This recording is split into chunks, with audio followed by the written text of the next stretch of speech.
Good morning, my dear brothers and sisters in Christ and friends in Christ. యేసుక్రీస్తు నామంలో మీ అందరికీ హృదయపూర్వకంగా శుభాభివందనాలు తెలియజేస్తున్నాను. గత రాత్రి చక్కని విశ్రాంతి ప్రభు ఇచ్చారు కదా.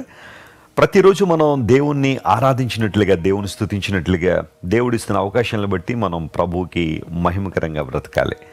యేసుక్రీస్తు ప్రభు వారి యొక్క దివ్య సంకల్పంలో మనందరం కూడా రక్షించబడి ఆయన చిత్తంలో కొనసాగుతున్నాం.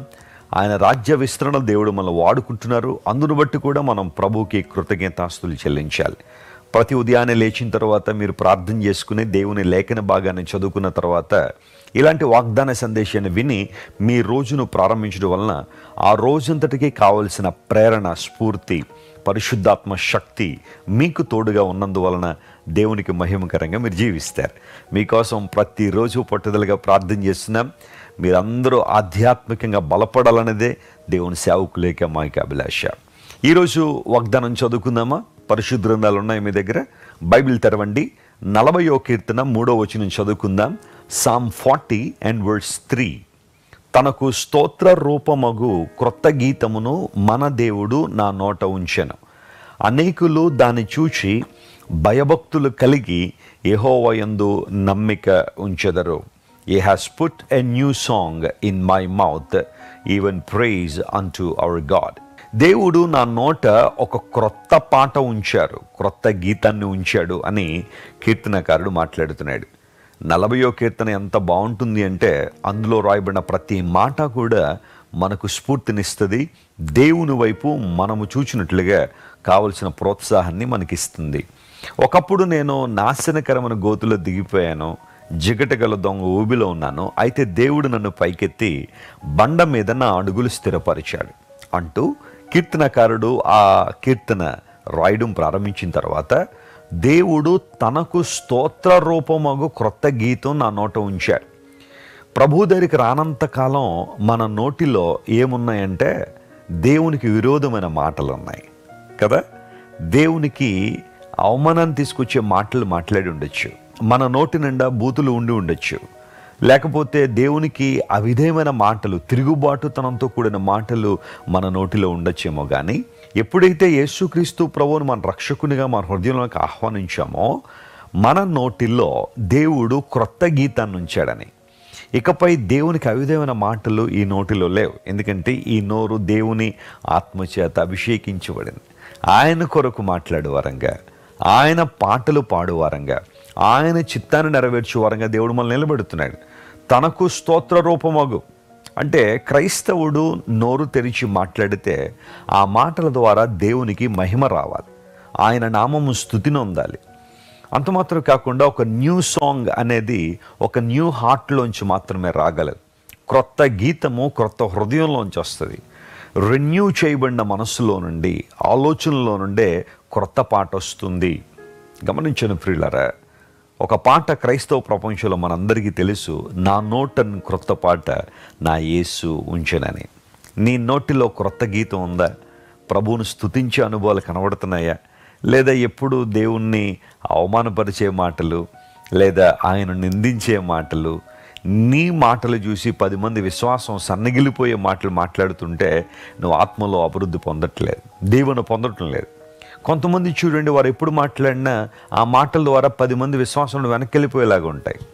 ఒకసారట ఒక వ్యక్తి ఒక బ్రిడ్జి మీద నుండి క్రిందకు దూకి ఆత్మహత్య చేసుకోవాలని వెళ్ళాడు. ఆ బ్రిడ్జి మీద అటు ఇటు తిరుగుతున్నాడు. ఈ లోపల ఆ వ్యక్తిని ఒక పోలీస్ ఆయన గుర్తించి దగ్గరికి వచ్చాడు. బాబు, ఎందుకు ఇక్కడ తిరుగుతున్నావు? నేను సూసైడ్ చేసుకోవాలనుకుంటున్నాను. ఎందుకు చేసుకోవాలనుకుంటున్నావు అంటే ఆ యవనస్తుడు తనకున్న కష్టాలు ఇవన్నీ ఎక్స్ప్లెయిన్ చేస్తూ ఉంటే ఆఖరికి జరిగిన విషయం ఏంటంటే ఇద్దరూ కలిపి దూకేశారట నదిలోనికి. అంటే యవనస్తుని మాటలు ఆ పోలీస్ ఆయన్ను కూడా విచారంతో నింపేసి ఇంక ఈ బ్రతుకు వ్యర్థం, ఈ జీవితం అంతా వేస్తే అన్నట్టుగా అతన్ని కూడా బ్రెయిన్ వాష్ చేసేస్తే, సరే ఇంకెందుకు నువ్వు ఒక్కడవే, ఇద్దరం చచ్చిపోతాం అని చెప్పి అతను కూడా ఈ వ్యక్తితో కలిపి దూకేశాడట. కొంతమంది మాటలు బహుశా అలాగే ఉండుండొచ్చు. అయితే దేవుని బిడ్డలుగా మన నోటిలో ఎప్పుడూ క్రొత్త గీతం ఉండాలి. ఆయన మహింపరిచే అనుభవం మనలో ఉండాలి. దేవుని స్తుతిస్తూ ఆయన పరిశుద్ధుడు పరిశుద్ధుడు పరిశుద్ధుడు, మన విమోచకుడు, సజీవుడు, ఆయన నా నోట క్రొత్త గీతాన్ని ఉంచాడని ప్రభువుని మనం స్తుతించగలిగితే గొప్ప కార్యాలు చూస్తాం. మనము దేవునిలో స్థిరపడడం మాత్రమే కాదు, మనము అనేక మందికి ఆశీర్వాదకరంగా మారడం మాత్రమే కాకుండా మన నోటిలో ఉన్న క్రొత్త గీతాన్ని చూసి అనేకులు దేవుని యందు భయభక్తులు కలిగి ఆయన యందు నమ్మిక ఉంచుతారని బైబిల్లో రాయబడి. Whatever you speak, they carry a great significance. Don't ever forget it. ఈ సత్యాన్ని ఎప్పుడు మర్చిపోవద్దు. నువ్వు మాట్లాడే ప్రతి మాట ఇతరులను ప్రభువు వైపు ఆకర్షిస్తుంది. సత్యం విషయంలో వారు స్థిరపడినట్లుగా, రక్షణ అనుభవంలో ఎదుగునట్లుగా, ప్రభువుని యేసుక్రీస్తు వారి యొక్క గొప్పతనాన్ని తెలుసుకున్నట్లుగా నీ నోటిలో ఉన్న స్తోత్ర గీతం అనేక మందిని ప్రభు వైపు ఆకర్షించగలిగేదిగా ఉందా? ఒకవేళ ఇంతవరకు అలాంటి అనుభవం లేదేమో, దేవుడు ఈరోజు నీతో మాట్లాడుతున్నాడు. ఈ వాగ్దాన సందేశం అయిపోగానే దేవుని సల్ల మోకాళ్ళుని, ప్రభువా నా నోటిలో ఉన్న స్తోత్ర గీతాన్ని చూసి, నేను స్తుతించే అనుభవాన్ని చూసి, నీ ప్రభావ వర్ణనతో నా నోరు నిండి ఉండడాన్ని బట్టి అనేక మంది నీ వైపు తిరిగినట్లుగా నన్ను అభిషేకించు ప్రభువా, నన్ను నడిపించని ఒక చిన్న ప్రార్థన చేయండి మీరు. ఈ రోజంతట్లో దేవుడు గొప్ప కార్యాలు మీ జీవితంలో జరిగిస్తాడు.